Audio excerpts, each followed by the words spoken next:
Hey, this is a debate between me and Kirsten. We are arguing the separation of church and state. Two high school students debating their views. So we're gonna decide who goes first based off a game of rock paper scissors, real quick. This is a very intellectual method. All Alright. Start. And my aim in this debate is to walk away as two people who are still friends. That way we don't utterly hate each other's guts. That's not what debate is about for our one viewer.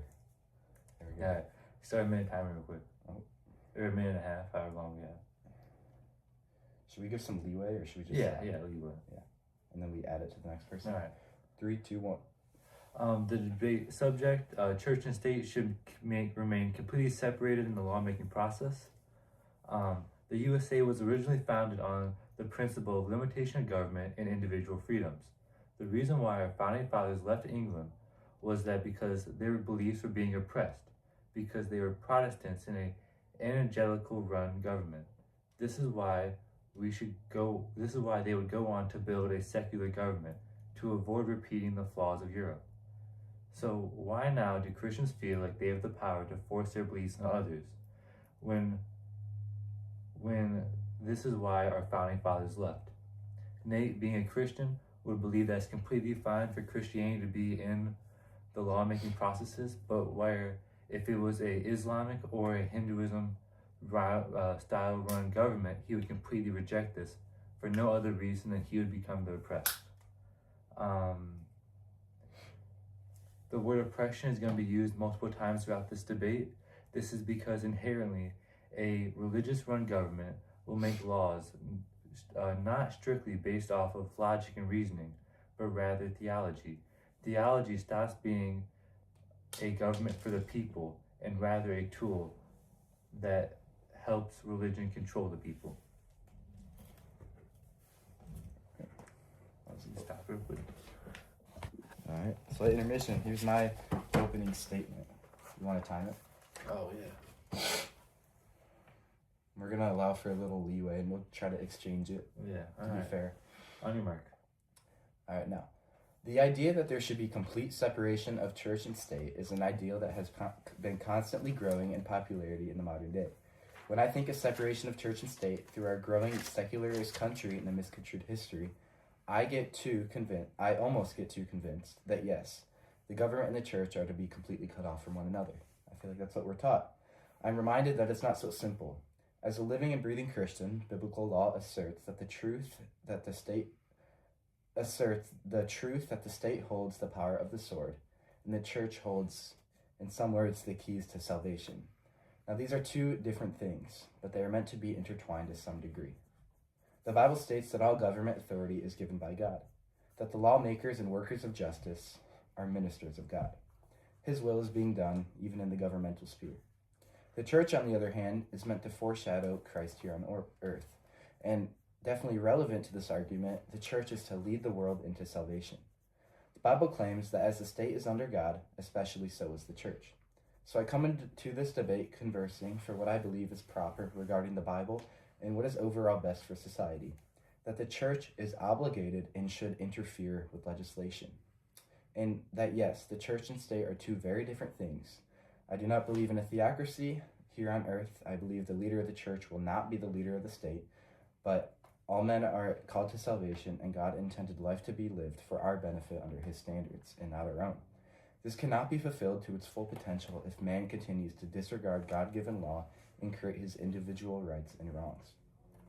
Regarding the misconstrued history, we are taught that the separation of church and state is consistent with our apparent atheist/deist founding fathers' ideas and Keep going. and legislative intent. Wrap it up. This is not only a crude and shallow interpretation of true history, but it's a perfect showcase of how humans are so incredibly keen to find alternatives to submitting to God's law. And humans would rather move towards removing God from their mind, like something through a separation of church and state. So separation of church and state is not a founding ideal, and history misteaches that. All right, start time real quick. Yeah. On your mark. Okay.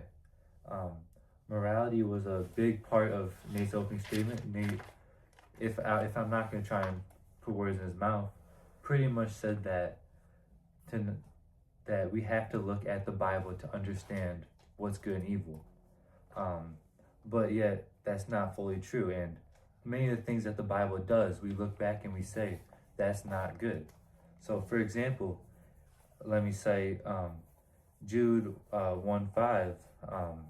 This is about the Israelites escaping Egypt, and this was in the Old Testament. Well, this is found in the New Testament, but it talks about an Old Testament story. It states that the Lord, quote, "How I want to remind you, although you once fully knew it, that Jesus, who saved the people out of the land of Egypt, afterwards destroyed those who believed not." God would go on to send, end quote, God would go on to send down a plague that would kill everyone over the next 40 years in the wilderness judgment. So this judgment, we can find that it's completely okay to kill people who are non-believers, because it does not say that he killed them because of their actions. He killed many innocent people in this judgment, and his reasoning was because they were non-believers.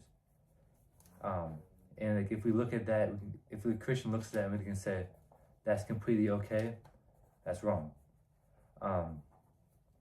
Another thing, which morality in Christianity is, Christianity has been used so much to promote the use of slavery, and Christianity never condemns it either.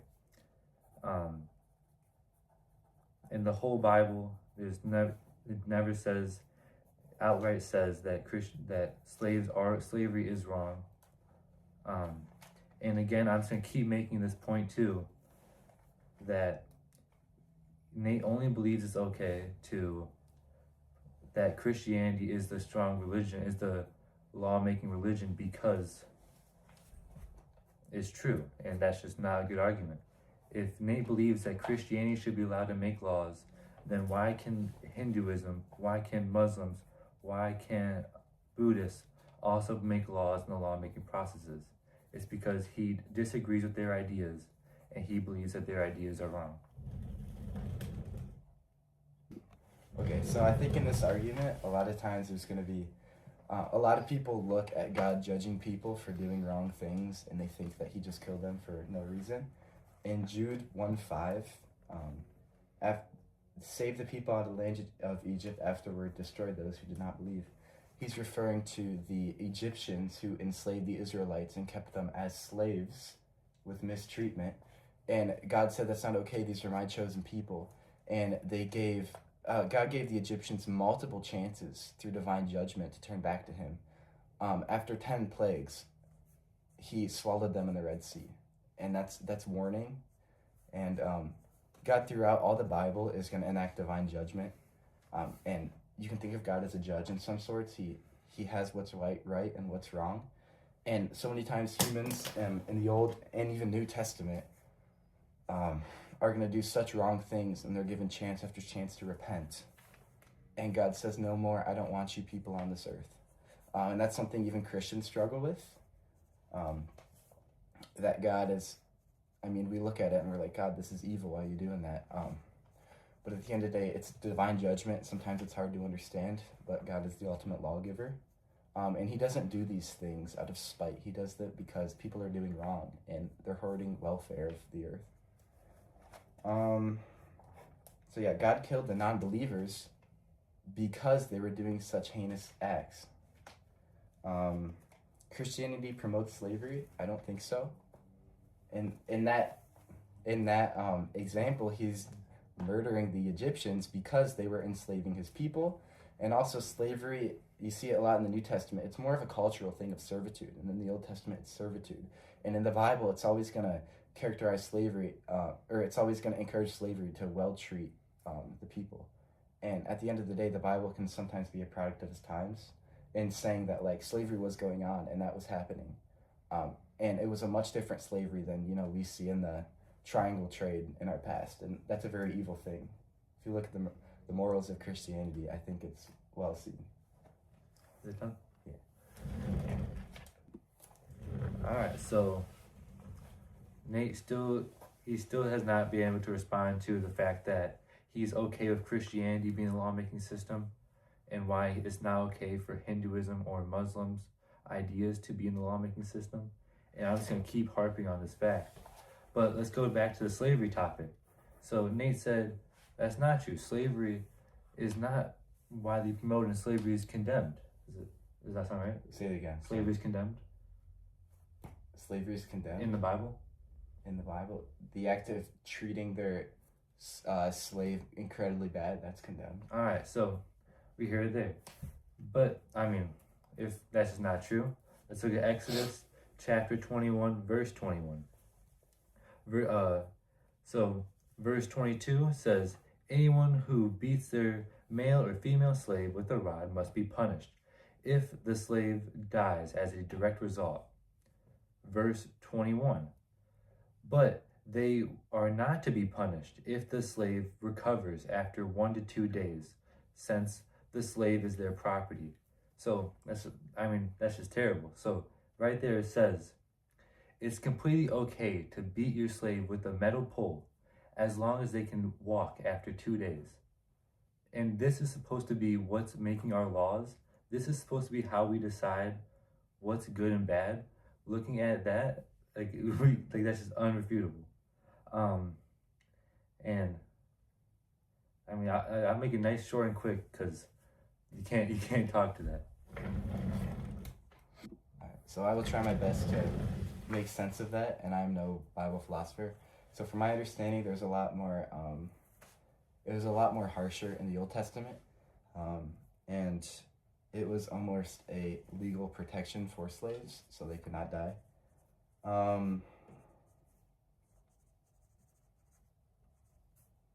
Let's look at Colossians 4:1. Sorry, I'm gonna look it up.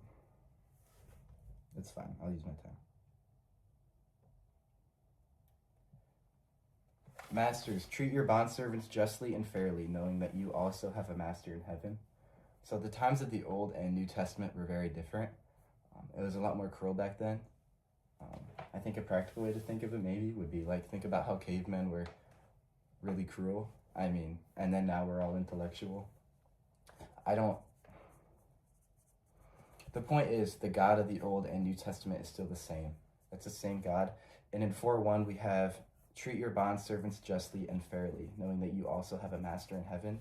And like I said, it was more of a legal protection for slaves so they may not die. And that's definitely a hard one for even Christians to make sense of. But things were a lot different back then. And if you look at the Bible, it's always going to say, treat your servants fairly. And the part of, I would not want a Hindu leading this country is completely correct. I don't want what is accommodating for most people. I don't want what might make everybody happy, per se. Let's not make a Hindu the government, because that's not true. And there's evidence to back that up through reliability of the texts, and just internal consistency of the books of the Bible versus, let's say, the Quran. So I'll leave 30 seconds. Okay. Can't have both. All right. So Nate said that because Christianity is the one true religion, it's completely okay for Christianity to force their beliefs on other people. However, that's just not a strong argument. If I were to ask a Hindu, they would say that Hinduism is the one true religion. If I were to ask a Muslim, they would say the same thing about Islam. Every religion believes that there is the truth. So why is it okay for Christianity to force their beliefs on others through law, but other religions can't?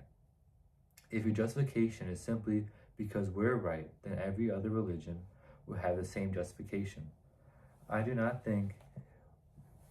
think you would accept any other religion in power, so why do you believe that's the argument? Okay. Well, I think you're looking at it through a lot of circular reasoning. Just because I say it, it's true. But we're thinking with a lot of logic here, and the internal consistency of the Bible, and the odds that something said all the way back hundreds, even thousands of years can come true in, 30 AD when Jesus was born, 33, whatever. And it is a fact that if one religion is true, all the other ones aren't. That's how it works, and you can't use that to refute an argument. It's how it works. And the argument of the separation of church and state, if you let the people choose what is right and what's wrong, there's no set morality. It's whatever you choose to do. So I see the Bible and I see that as the ultimate law-giving power, the ultimate right and wrong. And that is true. And I'm convinced by that personally because of internal consistencies and just pure logic. All right, so now, how should a Muslim feel that that back when the church and state were very close, back when we were a little less secular, how should they feel that they would go into a public school and they would have to do public prayers? Even now, in Kentucky, they're doing the 10 Commandments in all classrooms. This is a active force of their beliefs, and this is an act of we're right, you're wrong. This is what you have to do. That's not how the U.S. does things. Again, the reason why our founding fathers created the USA was because they were being oppressed by a different form of Christianity. So, like, why is that okay for Christians to force their beliefs on non-believers? Okay, you said, and I'll get back to that main point, I promise, okay? You said that it's almost that you're implying that the founding fathers kind of wanted to stray away from this, right? Yeah. Yeah? So, what is it, 56 founding fathers, 55 of them are Christian. Do you know where the term separation of church and state comes from? No. No, okay. Well, let's first look at the Constitutional Convention. There's 55 out of 56 Christian/deists. They're Protestant, they're Anglican, they're all these things, Christianity. Let's look at George Washington. He's marked numerous times of people walking in on him, and he's devoutly praying. There is I forget his name, I wish I did the research on it, but the most outspoken member of the Constitutional Convention was a Christian, and I think founded the American Bible Society. And the purpose of a Bible Society is to spread that Christianity. So the term separation of church and state arose when there was a church, the Danbury Baptist Association was worried that the government would infringe on their prayers. And since the government allegedly in the Constitution gave them the right to practice, then they could take it away. So Thomas Jefferson wrote to him and said, you don't have to worry because there's a separation of church and state. And so he was referring to the free exercise clause in the First Amendment, and that's saying you can exercise freely and you can practice this in the public square, and that's what these forefathers were going for. And then, so for the next 150 years, it was only mentioned in 7 federal court cases, and it was all to kind of make more of that idea concrete that it is the free exercise clause. It was not the modern day separation of church, where the second you bring Christianity into a lawmaking body, they say, whoa, you can't do that because that's controversial. So I think it was 1947, a KKK member on the Supreme Court used that term and misconstrued it in something versus U.S. when they were, I have it in here. Make your point. It's a twisted term, and that's not what the founding fathers intended. Sorry for that. All right, so, I mean, you didn't even speak to one point that I made, so Yes, I did. So why is it okay for the 10 Commandments, why is it okay for public prayers to be in public schools, even when there's non-believers in them? I said I don't look for what makes people feel super comfortable, and I look for what is right and what's best for society. So The best society is founded under Christian ideals. The best society is founded under Christian ideals. So when I look at society, I say, I love them. I want you to have this. I don't say, let's go rage jihad, holy war. All right, well, first of all, there's extremists on both sides. The KKK is a great example of extremists on both sides because they use the Bible to act their beliefs. But, I mean, so you think it's perfectly okay for there to be public prayers in public schools and for people to be forced to do those public prayers? I think it's a really hard one, but I'd have to lean towards it. So say it, yeah. I said it. Don't Okay. make me humiliate So myself. again, let me ask again. You think it's perfectly okay for there to be the 10 Commandments in public schools when people don't believe in the 10 Commandments, when there's other ideas in other theologies? What What are they going to disagree in the Ten Commandments with? Do not murder, do not steal, those are good things. Do not covet, do not take your neighbor's wife, these are good things. The U.S. was founded upon it. Now, I see the one more controversial one is you could have no other God before me, you know? But that's the origin of this world. That's how it happened. And it's about logic and consistency. A Muslim looks at the Bible and he says, this is way more consistent. You think that some guy after 500 years is going to tell me what's right after the fact of Jesus was born? That's not logic. So again, whether Christianity being true or false has no role in if it can be in the lawmaking system. The laws are affecting everyone, even the non-believers. So why can Christians force their ideas on non-believers when, again, the U.S. was founded off of individual freedoms? Individual freedoms, that's great. And they were Christians, and you lose individual freedoms when you're being forced to do something by the government. Is that not true? You lose it, yes. So having a Christian... You lose... You go. You lose you can bring that both ways. So take from a secularist. How does secularism take away from individual freedoms? The second I bring Christianity in the courtroom, everyone tells me it's controversial. I can't be there. Except they're going off their faith and I'm going off mine. And also, the part where you said there's no it's all separation of church and state. There's no intermingling there. How do you respond to democratic ideals? Can a Christian be a politician? In legislation, I feel like, can a Christian be a political person? Of course. What? So, how does that work with no separation between church and state?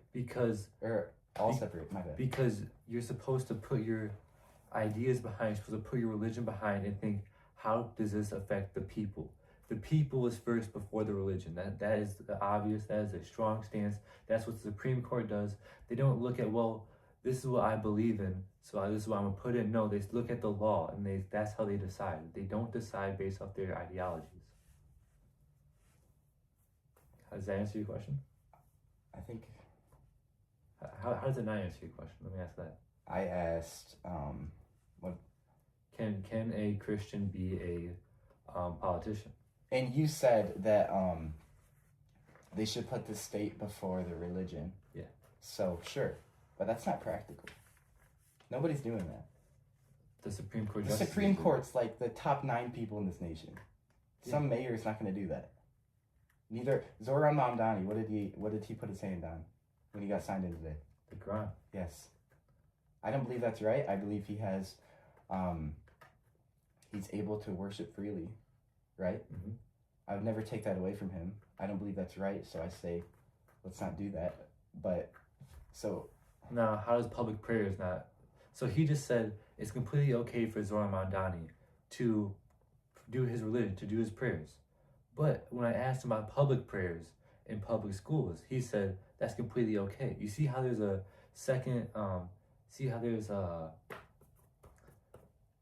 2 different ideas. So how do I have 2 different ideas? Because I have freedom of religion and I put Christianity on top. So is it freedom of religion when you force people to pray?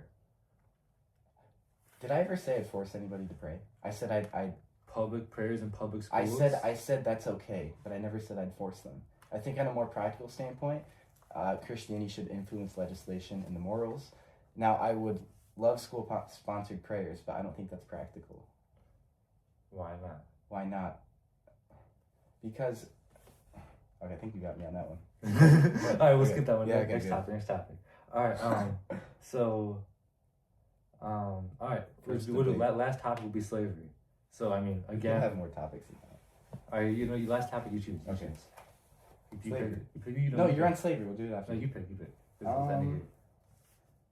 I would like to just critique one thing. I think when you make the assumption, you said Bible does evil. Never said that. You said the Bible does a whole bunch of... You gotta... You said Bible does evil. I wrote it down, bro. Did you say that? Bible does evil. Maybe I said the Bible commits atrocities, which God does, and how are we supposed to say those things are good? You don't read in context. You say God killed 1,000 people, and you don't ask why. All right. These people are child sacrificing, murderers, thieves, and holding God's people in slavery. And God's going to enact judgment on them. And the second you say, oh, we killed 1,000 people, I mean, what are you supposed to do if someone kidnaps your child? You're going to go after him and say that's okay? So you think bad things should happen to bad people? There should be judgment. That's Bad things, it's a matter of deserving it. So you think these people deserved it? You think, all right, so you think that because they're evil, they deserve to die? Because they didn't repent, they deserve to die. So because that's even worse, because they're non-believers, they deserve to die? No, that's not what, God gave them a choice personally. Because I'm not saying that, you know, if I become an atheist one day and I don't repent, I deserve to die. That's not what I'm saying. That's not what I'm saying. All right. I'm saying they deserve to die because they were doing these things and they didn't see anything wrong with it. And the God of the Old Testament, he did that. Well, first of all, the God of the Old Testament, God of the New Testament, the same person. That's what I said. He's going to try and separate them like they're two different things. Like I said earlier, how they're the same person. Yeah. That's nothing like what you just said. But no, I already said they're the same person. Why would I made one statement, the God of the Old Testament, and you immediately assumed I was distincting those two people. Those are the same person. Because you wouldn't say the Nate of yesterday and then the Nate of today. You would never do that. You would say Nate. The Nate of yesterday ate breakfast. The Nate of today didn't. It's the same thing. No, because the Nate of yesterday is still the Nate. It's still the same person. You try and separate. That's so obvious. You try to separate the Old Testament and the New Testament. I didn't, though. I think you misheard my words because I said, and I will stand by it, that God and the Old and New are the same, and you're trying to trip me up on that. They're the same. Then why would you specify the Old Testament? I guess I specified it because in that instance he was being, he enacted his judgment. All right, well, leave it there. So you said, I believe in oppression. You said, Nate, a Christian, would believe in oppression. I said, first of all, this is not true. I said that he would not he would not want other religions to be in power because he would then become oppressed. Because I don't believe it's right. Do you think I don't want to oppress other religions? What happened? What did Thomas Jefferson say that I believe in? The separation of church and state relates to the free exercise clause, that people can exercise freely. I will end at 30 minutes. So I mean, what happens to non-believers when they're in a Christian run? So how are they not being oppressed when the government is not looking out for them alone? How are Muslims not being oppressed when they're making laws following Christian ideas, and not because what Christian ideal, morality speaking, would they disagree with? They shall not steal. They shall not murder. They can agree with those. Okay. And we don't condone slavery, so we don't condone slavery. The Bible never condemns it. It was part of the times, and God doesn't change. God doesn't change. I agree. So if God makes an action 200 years ago, the action still stands today. Mm-hmm. So God doesn't change. But Nate says because it was the part of the time. That doesn't make sense. God doesn't change. It can't be because it was a part of the time. It has to be because it was right.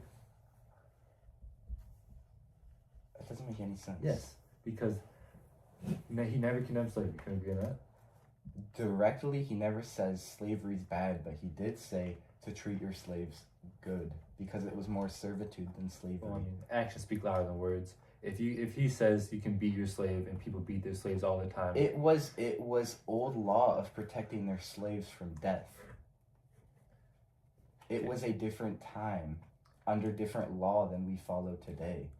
But God doesn't change. That's the thing. Yes, he does not change. So the law still stands. No, it doesn't. Why not? Because you're missing the part when Jesus laid down his life. That old law, that old cultural and governmental law got erased, but the moral law stays the same. So it's still okay to beat your slave. It's not okay, because that is customary law. Customary law. So why? You're not talking to my point. Why is it not okay for me to beat my slave? Because it says to treat others fairly. Actions speak louder than words. People actively don't. Okay. And they cite the Bible.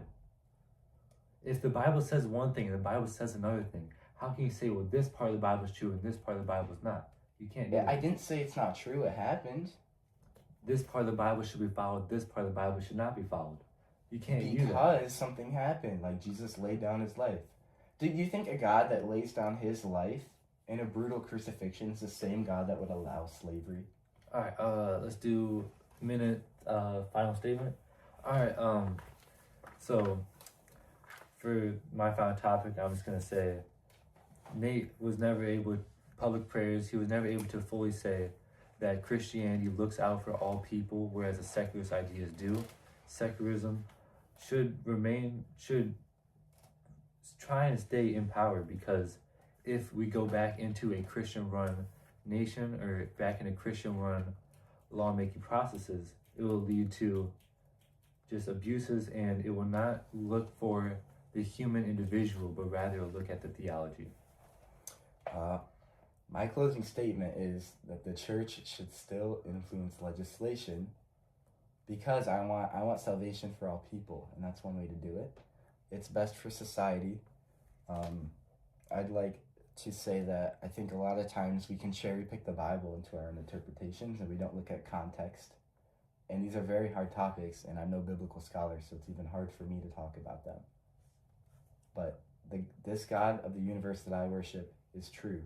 And when I see something that's true, I want all people to have it. Yeah. And to clarify, we hopefully don't hate each other.